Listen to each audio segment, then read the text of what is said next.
Hello everyone, আসসালামু আলাইকুম। আজকে বানাবো মর্টেন লাভা কেক। যেই কেক আমার মতো খ্যাত মানুষকে ফার্স্ট টাইম সার্ভ করলে বলবে, ভাই ভেতরে কাঁচা কেন?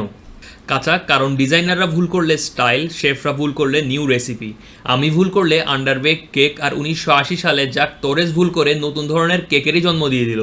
প্রমোদ চৌধুরীর একটি কথা মনে পড়ল, বেদিতে না বসলে আমাদের উপদেশ কেউ মানে না, রঙ্গমঞ্চে না চড়লে আমাদের অভিনয় কেউ দেখে না, আর কাষ্ঠমঞ্চে না দাঁড়ালে আমাদের বক্তৃতা কেউ শোনে না। এই কথাটা জীবনের সব ক্ষেত্রেই প্রযোজ্য।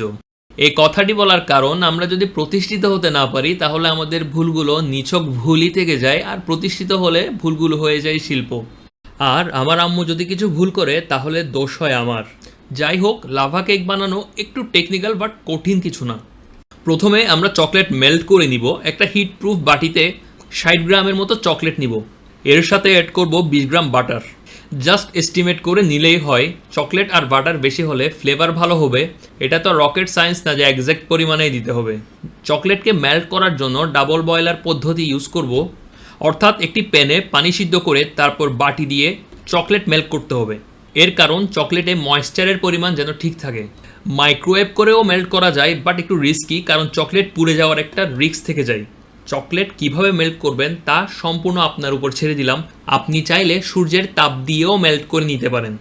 আমাদের প্রয়োজন জাস্ট মেল্টেড চকলেট। আমাদের চকলেট মেল্ট হয়ে গেলে আমরা নেক্সট স্টেপে যাব। এবার নিব একটি ডিম। রুম টেম্পারেচার হোক বা ফ্রিজ থেকে ডিরেক্ট নেন, সমস্যা নাই। ডিমটিকে এবার একটু উইস্ক করে নিব। এবার ডিমের সাথে অ্যাড করে নিব আমাদের মেল্টেড চকলেটগুলো। অ্যাড করব হাফ টিস্পুন কফি। কফি চকলেটের ফ্লেভারটাকে অনেক বেশি বুস্ট করে। পরিমাণ মতো লবণ আর 4 চা চামচের মতো ময়দা।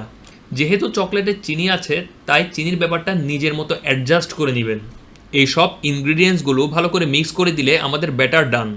এবার নিব একটি রামেকিন মোল্ড। মোল্ডে রুম টেম্পারেচারে থাকা বাটার লাগিয়ে নিব। এবার অ্যাড করব ময়দা। যেহেতু কেকের ভেতর আন্ডার বেক থাকবে তাই সহজে আনমোল্ড করার জন্য এই প্রসেস। এভাবে ঘুরিয়ে ঘুরিয়ে চারদিকে ময়দা লাগিয়ে নিতে হবে আর এক্সেস ময়দাগুলো বের করে ফেলবো। এই হবে মোল্ডের ভেতর অবস্থা। এবার আমাদের ব্যাটারটিকে মোল্ডের মধ্যে ঢেলে নিব। ওভেনে 200 ডিগ্রি সেলসিয়াস তাপমাত্রায় 8 মিনিটের জন্য বেক করব। বেকিং টাইম অবশ্যই আপনার সাথে আমার ডিফার করতে পারে। বেক করার পর এই হলো আমার রেজাল্ট, কেকের রেজাল্ট। প্রথমে মোল্ডে ছুরি দিয়ে এভাবে আলগা করে নিতে হবে। কেকটিকে সার্ভিং ডিশে ট্রান্সফার করার জন্য মোল্ডটিকে সার্ভিং ডিশ দিয়ে ঢেকে দিয়ে উল্টে দিব। আমি নিজের জন্য বানিয়েছিলাম তাই পিজা ট্রে দিয়ে ট্রান্সফার করেছিলাম। শুধু নিজের জন্যই বানিয়েছিলাম, কারণ আমার আম্মু নাকি এসব আলতু ফালতু কেক খায় না। এরপর আর্লিং হালান্ডের মতো কিছু ট্যাপ করলাম। এখন দি মোমেন্ট অফ ট্রুথ। সুন্দর করেই ডিমোল্ড হয়েছে।